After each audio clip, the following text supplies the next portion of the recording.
28 વર્ષની સ્ત્રી દર્દીનો કેસ. પેશન્ટની દાઢ બહુ સડેલી હોવાથી એને બચાવી શકાય એમ નથી.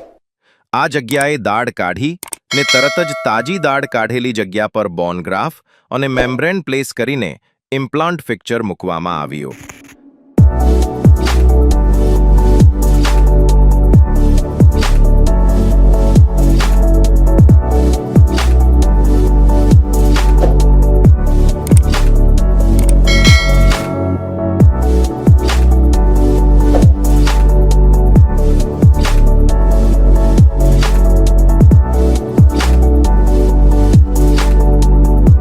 તાત્કાલિક પ્રત્યારોપણના શું ફાયદા છે?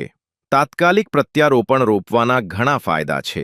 આ પ્રક્રિયા સાથે સર્જરીની સંખ્યામાં ઘટાડો થાય છે અને સારવારના કુલ સમયને ટૂંકા કરે છે. દાઢ કાઢેલી જગ્યાને તાત્કાલિક રોપવું હાડકું અને નરમ પેશીઓને સાચવે છે.